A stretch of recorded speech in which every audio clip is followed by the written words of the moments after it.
आपकी सरकार उसे कंधे से कंधा मिलाकर के आपकी मदद करेगी भाई. மகாராஷ்டிரா மற்றும் ஹரியானா மாநிலத்தில் சட்டப்பேரவை தேர்தலுக்கான வாக்குப்பதிவு தொடங்கியுள்ளது. 2 மாநிலங்களிலும் சுமார் 10 கோடி வாக்காளர்கள் புதிய அரசை தேர்வு செய்வதற்காக தங்கள் வாக்குகளை பதிவு செய்ய உள்ளனர். 288 தொகுதிகள் கொண்ட மகாராஷ்டிரா மாநிலத்தில் 5 முனை போட்டியும் 90 தொகுதிகள் உள்ள ஹரியானாவில் மும்முனை போட்டியும் நிலவுகிறது. இந்த தேர்தல் பிரதமர் மோடியின் செல்வாக்கிற்கு ஒரு சோதனை களமாக கருதப்படுகிறது. பாஜக வெற்றி பெற்றால் அது மோடியின் செல்வாக்கை மீண்டும் உறுதிப்படுத்துவதுடன் எதிர்ப்பாளர்களுக்கு பதிலளிக்கும் வகையில் அமையும். காங்கிரஸ் கட்சியை பொறுத்தவரையில் இந்த தேர்தலில் பின்னடைவு ஏற்பட்டால் ராகுல் காந்தியின் தலைமை மீது கட்சிக்குள் ஏற்பட்டுள்ள அதிருப்தியை மேலும் அதிகரிக்க செய்யும். மகாராஷ்டிராவில் சிவசேனா தலைவர் பால் தாக்கரேவின் மறைவுக்கு பின்னர் அக்கட்சி முதல் முறையாக சட்டப்பேரவை தேர்தலை சந்திக்கிறது. இன்று பதிவு செய்யப்படும் வாக்குகள் வரும் 19ஆம் தேதி எண்ணப்படுகின்றன. மகாராஷ்டிரா மற்றும் ஹரியானா மாநிலத்தில் சட்டப்பேரவை தேர்தலுக்கான வாக்குப்பதிவு சற்று முன் தொடங்கியுள்ளது.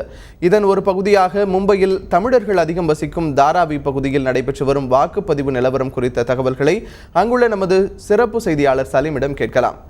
சலீம், தாராவி பகுதியில் மக்கள் ஆர்வமாக வாக்களிச்சுட்டு வராங்களா? இந்த தேர்தலை ஒட்டி தாராவி மற்றும் மாநிலம் முழுவதும் செய்யப்பட்டுள்ள பாதுகாப்பு ஏற்பாடுகள் பற்றி சொல்லுங்க. மாநிலம் முழுவதும் அப்படின்னு சொல்லி பார்த்தா சுமார் 2 லட்சம் போலீசார், மத்திய ரிசர்வ் போலீஸ் படை உட்பட வெவ்வேறு மாநிலங்கள்லேருந்து போலீஸ் படை இங்கே வந்திருக்கு. யூஸ்வலாக எலெக்ஷன் நடக்கிறது தான். எந்த மாநிலத்தில் தேர்தல் நடந்தாலும் மத்திய ரிசர்வ் போலீஸ் படை வந்துடும். உள்ளூர் போலீஸ்க்கு கூடுதல் பலம் சேர்க்கணும் அப்படின்னு சொல்லிட்டு. மகாராஷ்டிரா அப்படின்னாலே அதிரடி அரசியலுக்கு பெயர் போனது. ஏற்கனவே பாஜக கூட்டணிக்கும் காங்கிரஸ் கூட்டணிக்கும் போட்டி இருந்து வந்தது. ஆனால் 25 வருஷம் பாஜக சிவசேனா கூட்டணி உடைந்தது. 15 வருடம் காங்கிரஸ் தேசியவாத காங்கிரஸ் கூட்டணி உடைந்தது.